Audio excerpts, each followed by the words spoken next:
A ver si te suena todo esto.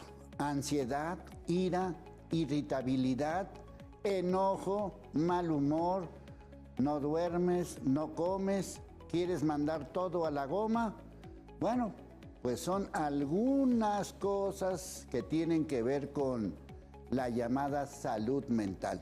Nos preocupamos cuando nos duele la cabeza o cuando nos tropezamos, pero cuando nos preocupamos por lo que pasa aquí adentro y en todo lo que tenemos dentro.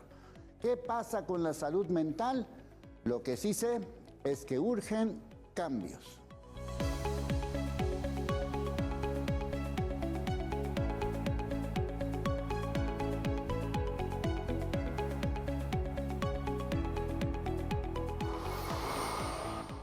Bueno, el tema, salud mental y urgen cambios, porque si seguimos haciendo lo mismo, vamos a tener los mismos resultados. Aquí tengo algunos datos que nos pueden dar más o menos idea de la magnitud de lo que estamos hablando. Según la Comisión Nacional de Salud Mental y Adicciones, la tasa de fallecimientos en mujeres es de 2.5 por cada 100,000 habitantes, mientras que en hombres es de 11.4.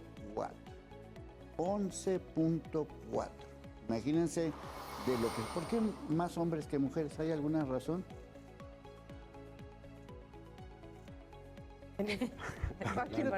Bueno, en este caso pensaríamos porque quizás los varones son quienes tengan hablando en prevención del suicidio, quienes ellos consumen, por así decirlo, o no consumen, sino que ellos sí llegan al acto a consumirlo, y aunque las mujeres lo pueden intentar más, ¿sí? Obviamente que estamos hablando que la salud son muchos los factores los que inciden para tener un estado de bienestar, y pensar en la salud mental como un equilibrio biopsicosocial, pues podría ser quizás uno de los factores para tener o para incidir en esa parte de más presencia de varones que mujeres. Pero dijiste algo, ¿las mujeres lo intentan más? Lo intentan más, pero quienes tienen mayor, bueno, no sé si sea la palabra como correcta decir que son los más capaces, pues porque no sería algo tan agradable el quitarse la vida, bueno, desde mi perspectiva, pero ellos lo consumen, ellos sí lo llevan a cabo. Sí, tienen más certeza de cómo lo van a hacer y son más directos y más eficaces, por así decirlo, para llegar a precisamente al suicidio. Las mujeres lo intentan más, pero no lo logran, no logran llegar a ese punto. Bueno, cuando hablamos de salud mental, Paola, no necesariamente nos referimos ya al fin de la vida, sino a muchas cosas antes de, ¿no? O durante todo esto. Claro, es importante decir que hay muchos factores que influyen para que se dé una correcta salud mental, ¿no? De pronto solamente lo pensamos como el no padecer algún trastorno mental, ¿no? O sea, como que lo tenemos muy interiorizado, pero no, al final también se dan factores, por ejemplo, la parte económica, tener buenas redes de apoyo, tener estabilidad, lo que vivimos en el día a día como sociedad, ¿no? Y también lo que estamos atravesando. Entonces, hay un cúmulo de factores que se dé para que nosotros podamos tener buena salud mental. En el caso, por ejemplo, de Jalisco, ¿cuál es la situación así en general, Arturo? Sí, Leo, bueno, muchas gracias. En relación a lo que estabas comentando de la salud mental, habría que entender entonces que es un proceso continuo del ciclo de la vida. Todas las personas tenemos experiencias que de alguna manera se van a asociar a aspectos de malestar o de bienestar mental y emocional. Con respecto a lo que comentabas acerca de por qué los hombres son y tienen un porcentaje mayor en las muertes por suicidio, tiene que ver por el factor de la letalidad de los métodos que eligen y la cultura de la violencia que está más interiorizada en los hombres. En el caso de las mujeres, efectivamente, son quienes más intentan, pero en este sentido tienen un factor protector que es que buscan ayuda, a diferencia de los varones que nos tendemos al aislamiento cuando tenemos una situación de estrés o de problema mental. La situación en Jalisco está, digamos, a la media, arriba de la media en lo nacional. Podríamos decir que el 18.1% de millones de personas en algún momento han y están padeciendo trastornos relacionados con sus estados mentales, de 132 millones. Esa proporción se mantiene mucho con respecto al estado de Jalisco. Y en ese sentido,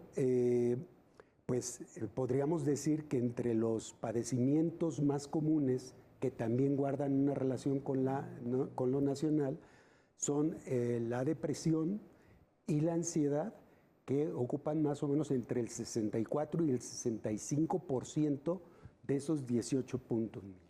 Uh-huh. Primero, la ansiedad, ¿o cómo es el asunto? Bueno, el factor es que cuando hablamos de ansiedad y de depresión hablamos de espectros, de un conjunto de, de padecimientos asociados o a ansiedad o asociados a depresión, es decir, hay distintos tipos. Sí, efectivamente, podríamos decir que con la pandemia se incrementó en mayor porcentaje los padecimientos asociados a ansiedad. ¿Por qué? Por obvias razones. Había un factor fundamental, que es la población tenía miedo al contagio, a enfermarse y consecuentemente a la idea del fallecimiento detrás de la enfermedad. Uh-huh. Y podríamos decir que el margen, digamos, está muy similar, aunque la depresión sigue siendo uno de los trastornos a nivel global más significativos de los trastornos y padecimientos mentales. Entonces, sí, José Luis, la pandemia fue un antes y un después. ¿Cómo? Buen día, Leonardo. Buenos días a todos aquí en la mesa. Es correcto. Te hablo desde el campo universitario, donde formo parte laboralmente y profesionalmente.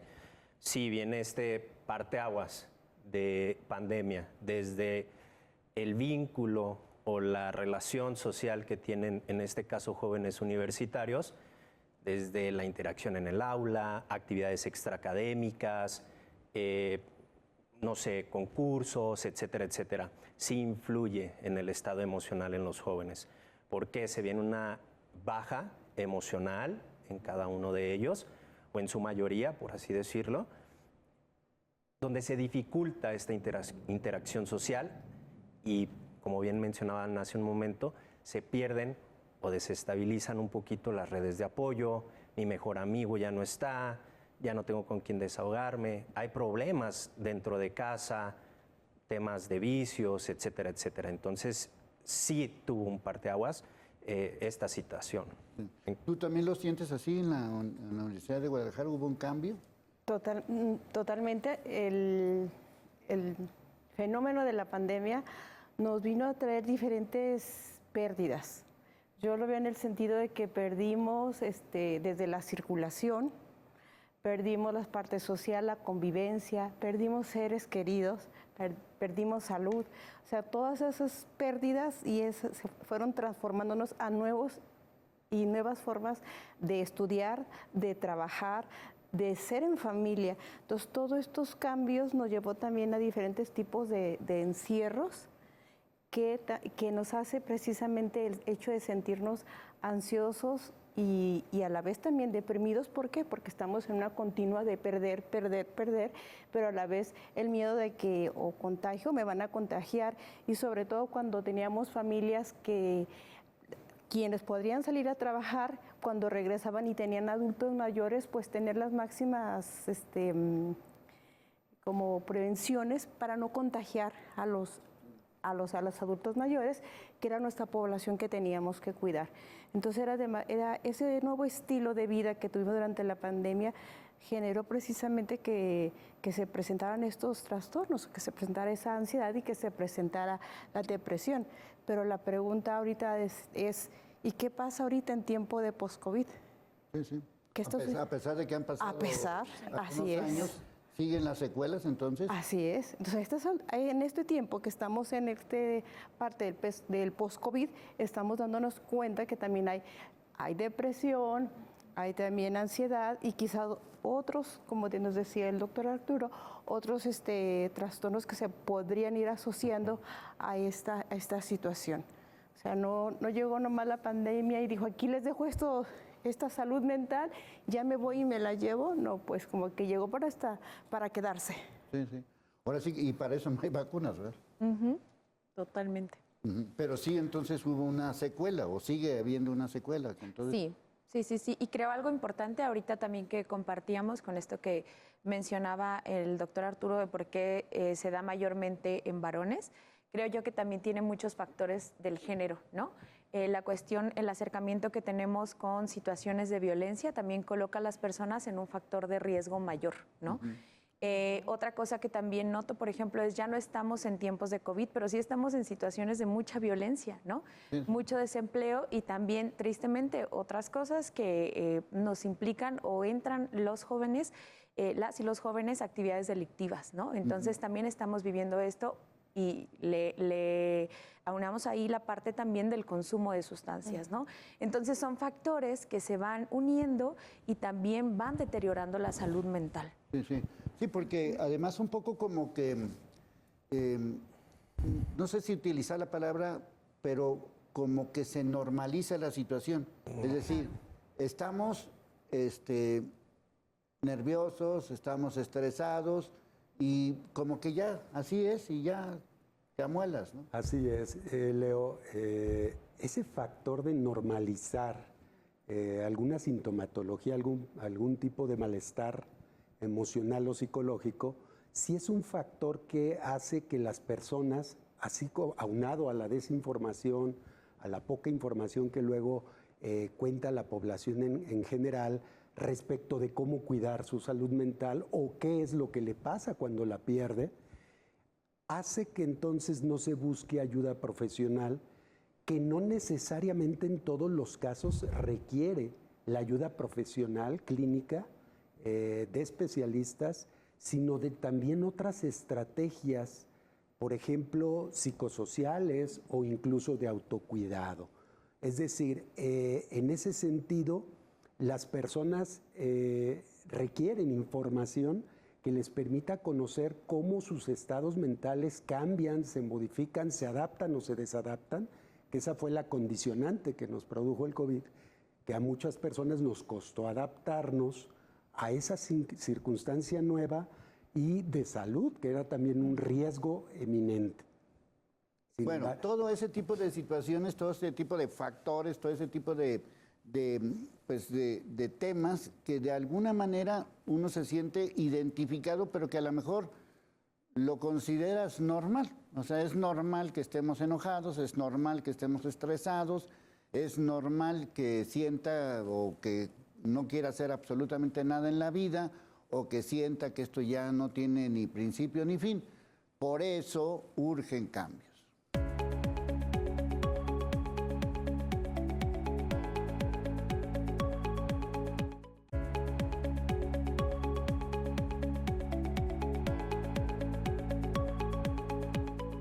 Bueno, nada más para que tomen en cuenta algunos otros datos que tienen que ver con lo que llamamos en general salud mental, que a lo mejor uno lo puede identificar de la salud física, pues algo me duele, pero en la salud mental, pues ¿qué me duele?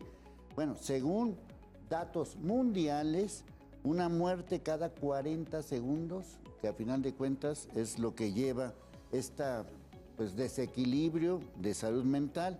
Ya es la cuarta causa de muerte entre personas de 15 a 29 años en el mundo. Es decir, José Luis, esto no es prototipo de las grandes ciudades o los grandes economías o malas economías, es en el mundo, ¿no? El mundo algo le está pasando, la salud mental, ¿no?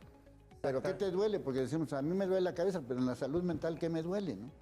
Exactamente, creo que desde este ritmo de vida social, donde todo es rápido, donde todo tiene que estar, o vivimos en este tema de urbanización, no tenemos como esta pausa de regalarnos 10 segundos, 20 segundos vitales y preguntarnos cómo estoy.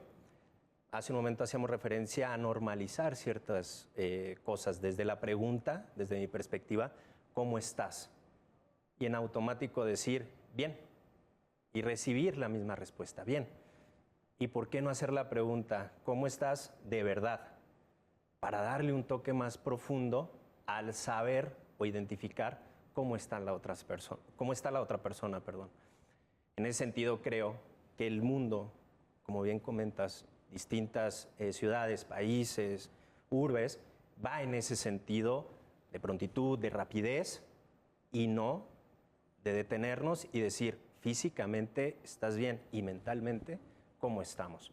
Creo que también es una parte importante el identificar cómo estás a manera consciente.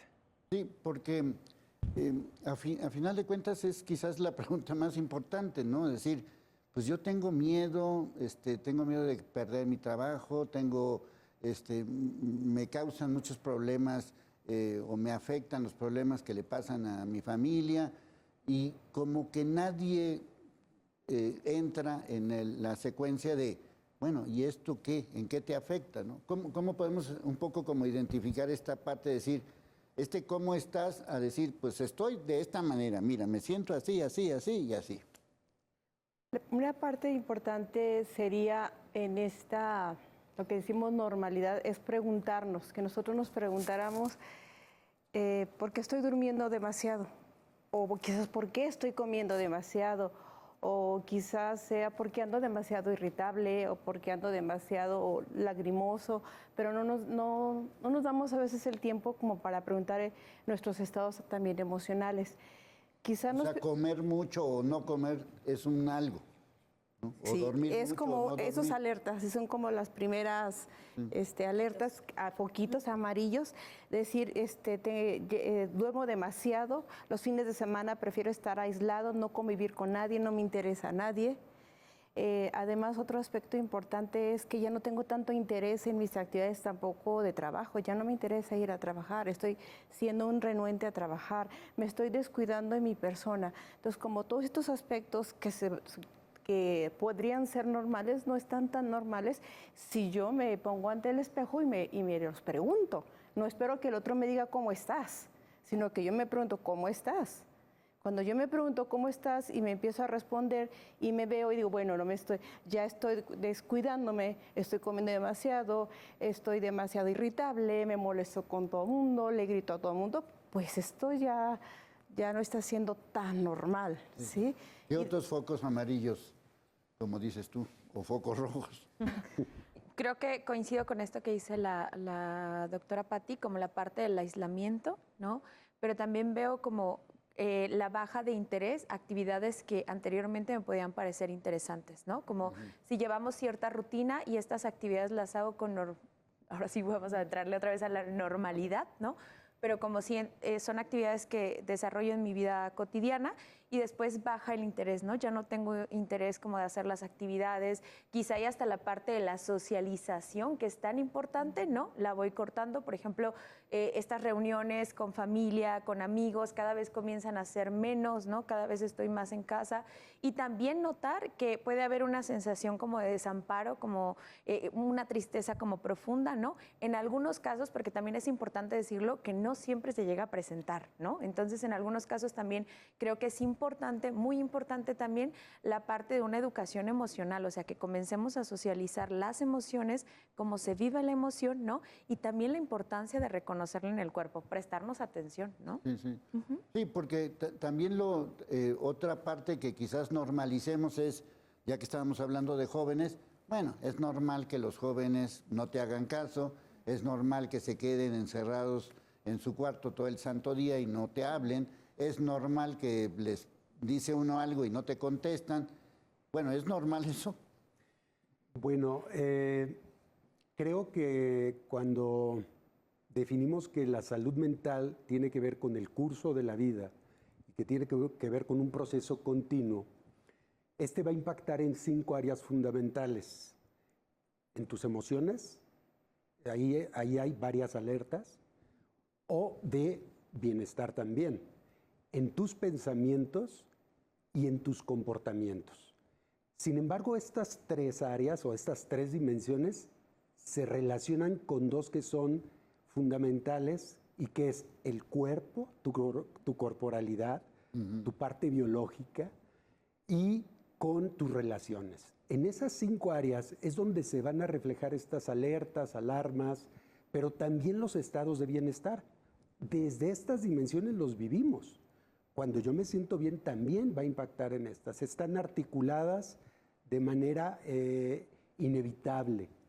Y en ese sentido, si es normal, habría que ver si en esta época, por ejemplo, una generación de jóvenes que pasaron la escuela en lugar de los espacios educativos en sus casas tomando clases, es probable que sus habilidades socioemocionales se desarrollaron con menos estímulos, como puede ser en el aspecto presencial. Una cosa es que puedan socializar muy bien en las redes, en el internet, en toda la tecnología lo pueden hacer con un uso que otras generaciones quizá no lo podríamos hacer, pero en la presencialidad las habilidades no son iguales.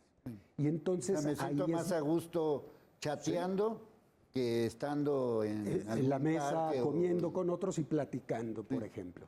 Entonces sí puede ser normal en algunas generaciones que tengan otros hábitos distintos a generaciones, digamos, mayores. Y esa parte también es importante porque entonces las relaciones tienen que partir de la adaptación del uno con el otro. Es decir, no solamente uno con ellos, sino ellos con uno, en función, como bien lo dices, de si lo vamos a ver como algo normal, bueno, ya no.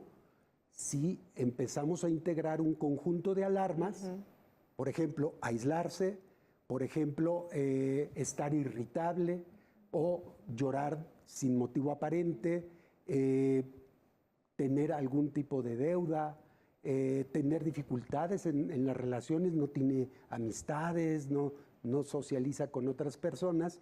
Entonces ya cuando se acumulan varias alertas, ahí hay que tener cuidado para entonces tratar de buscar otro tipo, digamos, de explicación. A lo mejor ahí hay algo mental, psicológico, emocional que puede estar a lo mejor afectando en ese momento. Sí, o que andas con una persona y luego andas con otra y luego andas con otra y andas repitiendo esos...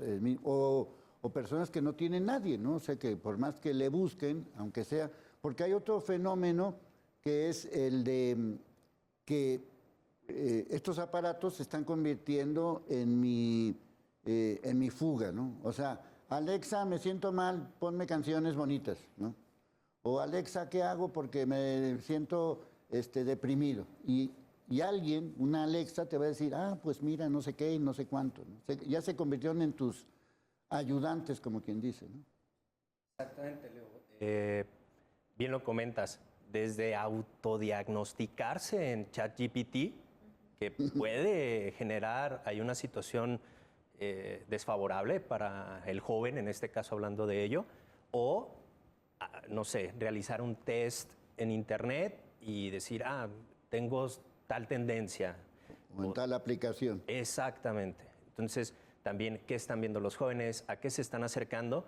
Y cómo mi mejor amigo se volvió mi celular, mi tablet, etcétera, etcétera. Y no, como bien decían, uno a uno con mi amigo en el parque, platicando o acercándome con mis papás, con mis redes de apoyo, con estas esferas de vida que tenemos como personas. Se ha perdido, creo, desde mi perspectiva, ese vínculo uno a uno y se ha dado una importancia muy fuerte en nuestros jóvenes al tema de redes sociales, inteligencia artificial, etcétera, etcétera, sin antes platicarlo con un especialista. Es que luego dices, bueno, es que voy con mi mamá y mi mamá también está en las redes, voy con mi papá y no me pela, mis amigos andan en quién sabe dónde, entonces llega un momento en que dices, ¿y con quién voy, no? O sea, ¿qué hago con estas cosas partiendo de lo que tú decías? Bueno, ¿y cómo te sientes, no? ¿Cómo estás, no? Exactamente. ¿Con quién me acerco si no tengo esa red de apoyo y encuentro ese escape o esa atención inmediata en el tema de redes sociales? Subo tal contenido a una red social, ahí sí me valoran, ahí sí me siento comprendidos, sí me quieren, etcétera, etcétera. Y cuando decaen esos likes, pues viene ese bajón también emocional en nuestros jóvenes. Sí, o sea, pones una foto, ahora sí que filtrada, o así con filtro, y empiezas a recibir las manitas o los corazoncitos, te hace sentir bien, pero pones una foto y nadie te pela, dices, bueno, pues entonces, ¿qué es lo que está pasando? Bueno, lo que está pasando es que urgen cambios.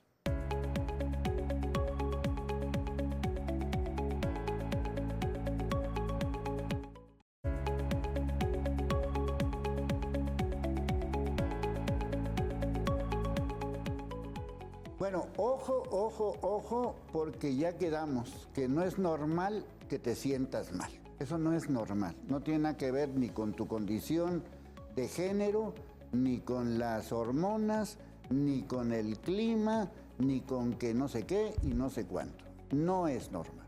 Punto. Eso es lo primero que tienes que aceptar. Y si no hay nadie que te pele, el primero que lo tiene que aceptar eres tú. Aquí hay algunas alarmas, alertas que a lo mejor te pueden ayudar a decir algo no está bien, a ver si están de acuerdo. Por ejemplo, hablar sobre querer morir. La vida no vale nada, ya no quiero estar aquí, etc. Expresar sentimientos de culpa, vergüenza o ser una carga. Nadie, no sé qué estoy haciendo aquí, mis papás están esperando algo especial. Experimentar vacío persistente, desesperanza, tristeza intensa, ansiedad o agitación. Mencionar dolor significativo, ya sea físico o emocional. Y cambios súbitos de comportamiento, como aislamiento, regalar objetos de valor, incrementar en el consumo de sustancias, conductas imprudentes, fluctuaciones abruptas en el estado de ánimo, y algunas otras cosas. ¿Coincides, Paola? Sí, totalmente. Sí coincido con estas cosas que compartes, Leo. Creo que también es importante revisar si hay alguna otra que quizá ahí no se mencionó, pero que esté presentando la persona. Y además de que coincido, creo que es importante también, si se tienen algunas de estas, buscar algún especialista, ¿no? Coincido mucho con esto que platicaban ahora de no autodiagnosticarse o usar alguna plataforma. Justo esta semana estaba leyendo que se está disputando como un primer juicio legal en contra de ChatGPT, ¿no? Porque un chico se quitó la vida, ¿no? Que socializaba con las plataformas de cómo se sentía y entonces comenzó a compartirle también la ideación suicida, ¿no? Y la plataforma reforzó esto que se tenía, ¿no? Entonces se quita la vida y ya se inició un proceso legal. Y yo creo que cuando llegamos a sentir estas cosas que compartes, es importante que nos acerquemos con un especialista de la salud, ¿no? O con nuestras redes de apoyo sobre todo, y buscar la atención necesaria. Sí. Ahora, hemos estado hablando de los jóvenes, pero también yo he sentido que hay una especie como de crisis entre la gente que ya pasó todos esos procesos. Es decir, ya no son jóvenes, ya están, digamos, entre los, ¿qué será?, 35, 45 años, y como que no se ubican en dónde están. O sea, como que la expectativa de a esta edad ya debí de haber tenido una casa, ya debí de haber tenido más cosas, etcétera, etcétera. O sea, como que hay una especie como de, híjole, no la estoy haciendo en la vida. Claro. Sí, es importante también compartirles que siempre nosotros distinguimos las crisis en dos situaciones, ¿no? Unas que tienen que ver con circunstanciales, que son aquellas que puede ser, por ejemplo, algún terremoto, que llegan como muy repentinas, ¿no? Y aquellas que son del desarrollo, que se presentan en distintas etapas de la vida, ¿no? Que era un poco lo que compartía el doctor Arturo, también hablar de la salud mental en distintas etapas de la vida. Pensemos, por ejemplo, quizá hay la crisis que nos empieza a dar de no tener algún hogar, ¿no? Pero también a adultos mayores con el tema de la jubilación, ¿no? ¿Y qué voy a hacer ya una vez jubilado, ¿no? Entonces, existen estas crisis en distintas etapas de la vida que se les llama crisis del desarrollo, ¿no? Sí. Ahora, yo sí quisiera enfocarme, José Luis, y por eso hacía un poco como el comparativo, porque tú vienes de una universidad, digamos que el poder adquisitivo es mayor y uno puede decir, bueno, pues estos chavos tienen coche, estos chavos les va muy bien, ya tienen muchos de ellos asegurado su futuro. ¿Cuál es su bronca, no? Justo esa parte, creo que ahí entra mucho, no generalizar, pero un alto índice, Leo, puede ser justo ese estrés que ya tienen por tener este contexto o esta situación económica, familiar, etcétera, etcétera. El todavía acrecentar un poquito el patrimonio que ya se tiene, pero también hacer hincapié en la parte estudiantil que no tiene este apoyo. La universidad actualmente también tiene un alto grado de alumnos que son becados, que tienen una formación o traen una formación académica un poquito distinta, que también hay que reforzar esa parte, exactamente atacarla, pero sí, a ver, sí hay casos interesantes, por ejemplo, en la universidad, donde desde factores de alcoholismo, drogadicción, temas familiares, el tema social, el tema de bullying, que también es un tema importante en nuestras escuelas, es algo en lo cual tenemos que trabajar. Sí. Y otro de los puntos, Pati, es mucha gente, o en las escuelas, si hay la suficiente orientación. Por ejemplo, ¿qué hacen particularmente en la Universidad de Guadalajara cuando alguien dice algo no está bien? Bueno, para esta parte, cuando tenemos alumnos en situaciones de crisis, tenemos precisamente el área de CAPID, a la cual está Paola. Se les da toda la atención, se les da todo el acompañamiento, se les da todo el seguimiento hasta que el alumno llega a retirarse de forma segura. ¿Sí? Entonces, CAPID, en este caso, quien podría comentarnos más es Paola, que es la parte de intervención en crisis que le dan a ella, a los alumnos. Claro. ¿Cómo se llama? CAPIP. Clínica de Atención Psicológica Integral. ¿Y qué hacen ahí? Nosotros justo hacemos como un abordaje con las y los alumnos que llegan, ¿no? Se presentan ahí, pueden ser alumnos universitarios, aunque también se atienden algunas de población externa. Cuando presentan la crisis, justo se le da como una intervención, primera ayuda psicológica, ¿no? Y una vez que se hace como la intervención en crisis, se canaliza dependiendo la necesidad que tenga el alumno o alumna. Por ejemplo, si hay que hacer una derivación a alguna otra dependencia, ¿no? Derivamos a dependencias ya gubernamentales.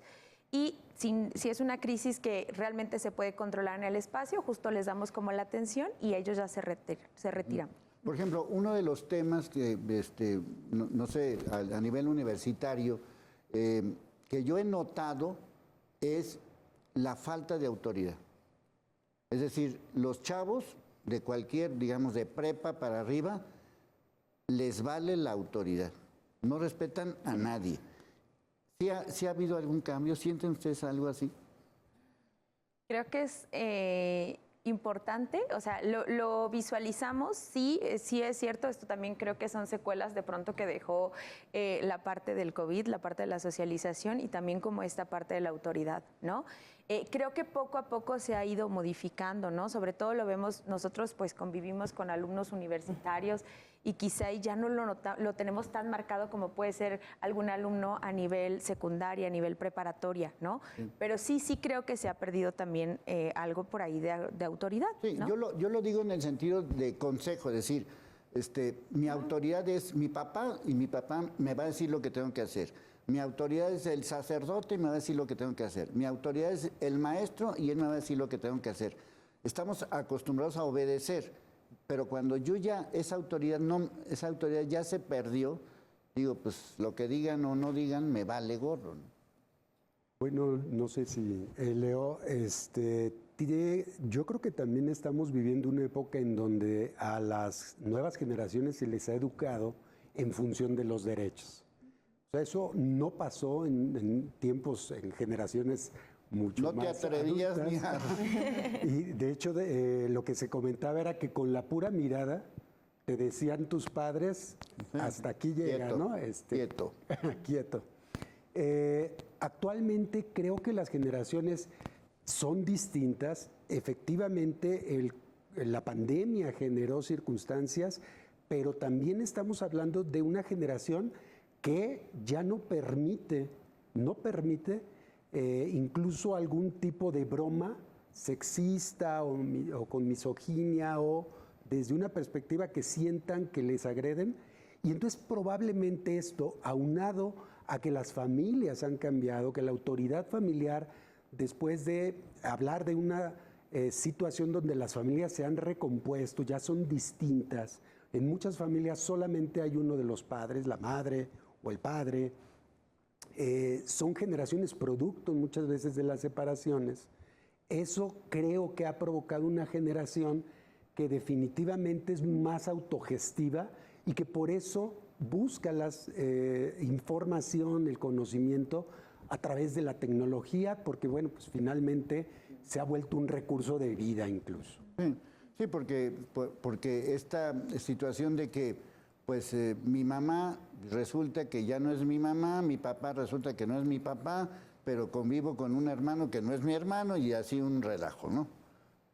Así es. Entonces, esta transformación social... Que es parte de la realidad. Es parte, digamos, en lo cual por eso también las generaciones necesitamos trabajar mucho como en la comunicación intergeneracional, porque definitivamente ha cambiado mucho las generaciones nuevas. Decías, por ejemplo, de las personas que se presionan por tener éxito.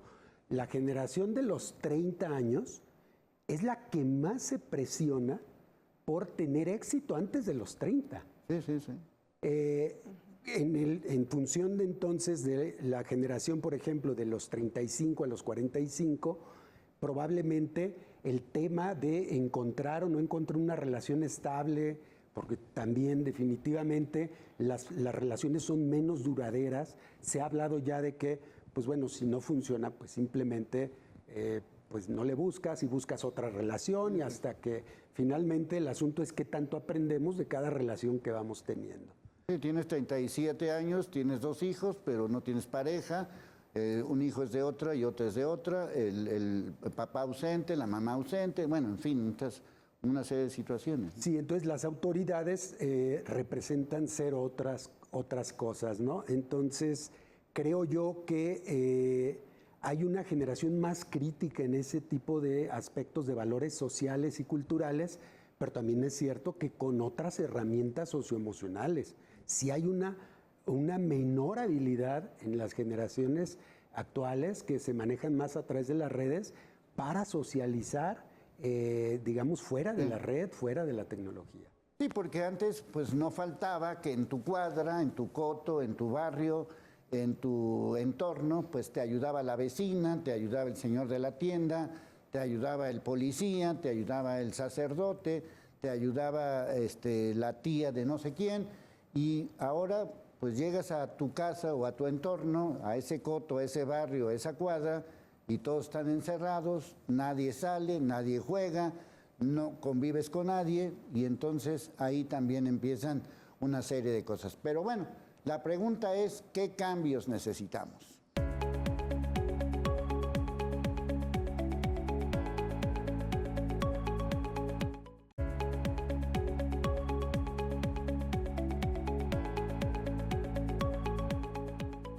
Bueno, otras de las situaciones que se mencionan, y aquí hay algunos datos, a ver si están de acuerdo también nuestros especialistas, que son los niveles de riesgo y que de alguna manera también forman parte de algo no está bien.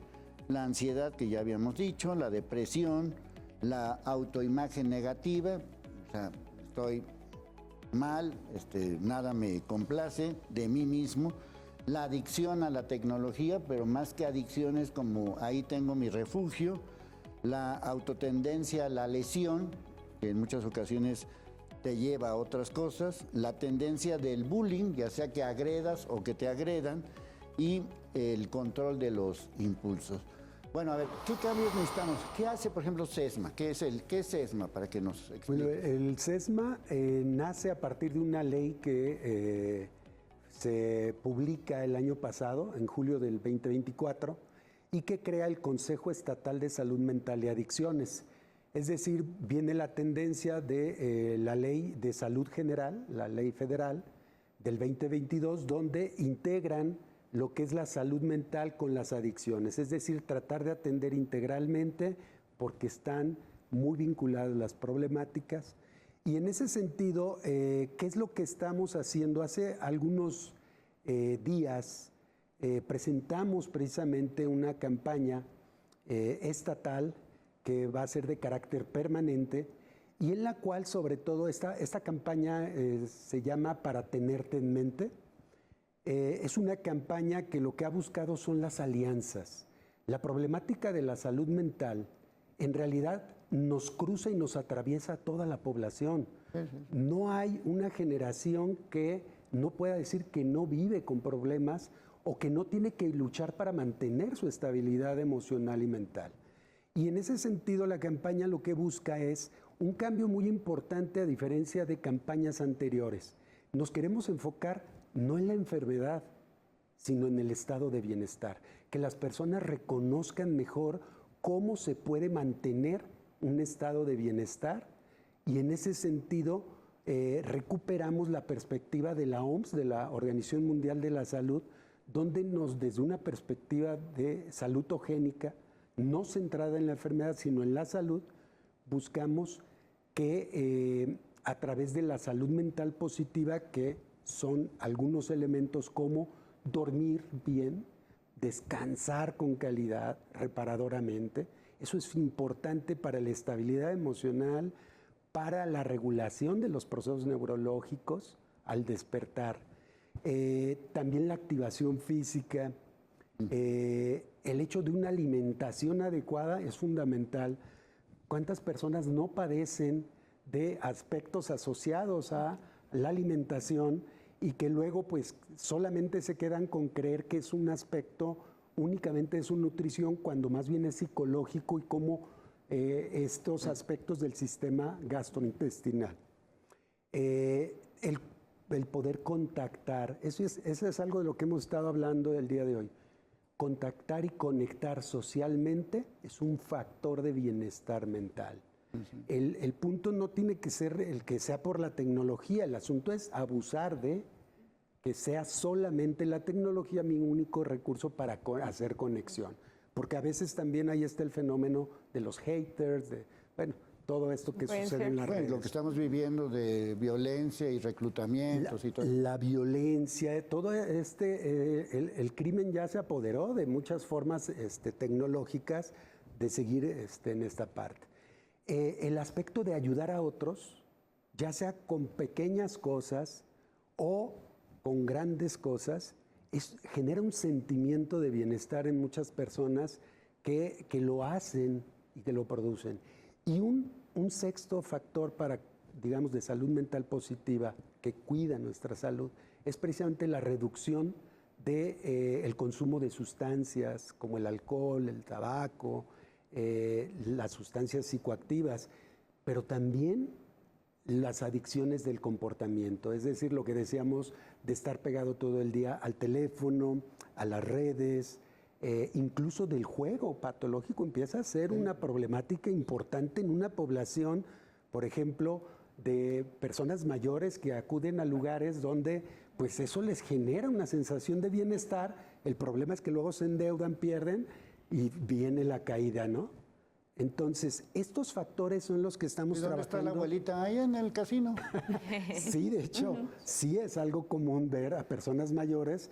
Entonces, la campaña lo que pretende es precisamente esta gran alianza, porque todos tenemos cosas que trabajar en función de la población con la que nos toca. La OMS dice que no es solamente ya el sector salud, sino debe de ser multisectorial la estrategia y transversal.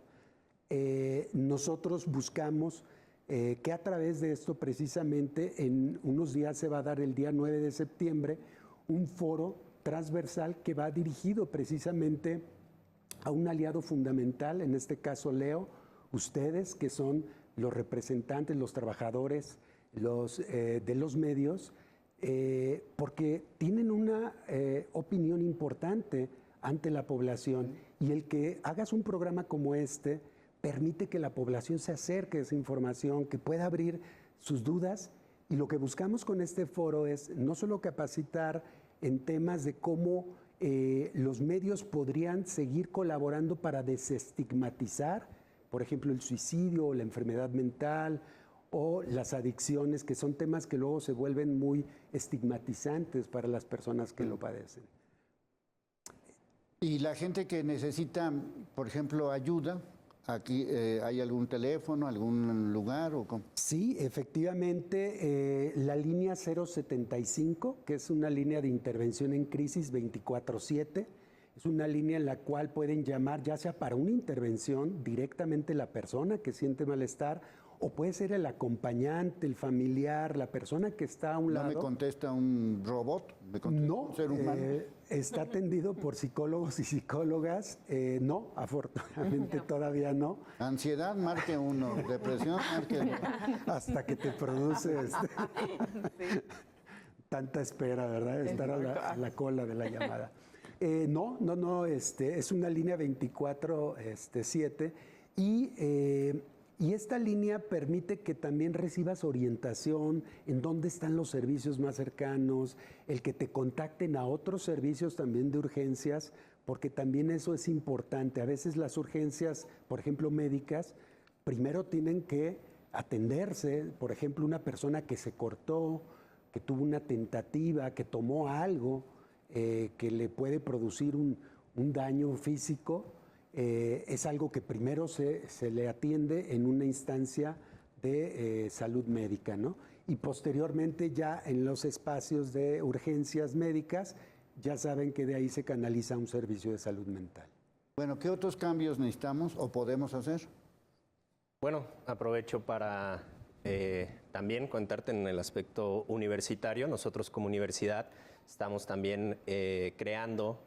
La semana del 20 de agosto nos tocó inaugurar en la universidad el Departamento de Salud Emocional en conjunto con otras universidades que también forman parte de esta red de apoyo universitario para la salud mental, generando y creando alianzas con instituciones y centros especialistas en los cuales podríamos o podemos apoyarnos para su atención oportuna, inmediata y especializada.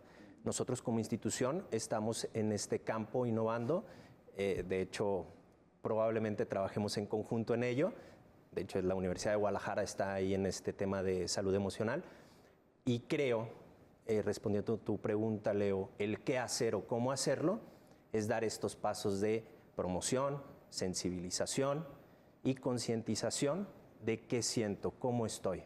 Entonces, parte de esta red es justo abordar este punto. Es decir, hay redes de apoyo, hay manera de buscarlos, ¿no? En su caso. En el caso de nosotros, por ejemplo, el Centro Universitario de Ciencias de la Salud cuenta con, como decía, la clínica de CAPID, también está la clínica de duelo, también tenemos la parte de intervención en crisis. Y de manera continua el Centro Universitario se ha preocupado por estar dando diferentes espacios, escenarios, congresos, charlas, diálogos y ponencias, no solamente a la red universitaria, sino abiertas al público. Para hablar precisamente de todos estos temas. Se invita, ¿verdad?, también a los papás a participar. Uh-huh. Sí, creo que coincido también nosotros por nuestra parte y en CAPIB estamos también desarrollando y tratando de generar nuevas estrategias también para dar información acerca de la salud mental, también una serie de conferencias, charlas y bueno, también creo que siempre como el servicio está a la disposición, ¿no? Sí. Uh-huh. Sí, bueno, aquí lo más importante es que sí hay opciones, sí hay la manera, entonces aprender a no normalizar los estados de salud mental, no normalizar el sentirse triste o acongojado o incomprendido, encontrar otras maneras, no solamente en las redes, sino con otros seres humanos, de verdad, para que puedan ustedes tener, pues si tienen una situación de crisis, de emociones que no pueden controlar por cualquier circunstancia, pues esto es la salud mental. Y también la salud mental pues requiere de una atención especializada. A nuestros invitados, muchas gracias, al equipo de producción, al equipo de información. Soy Leonardo Schwebel, cambio y fuera.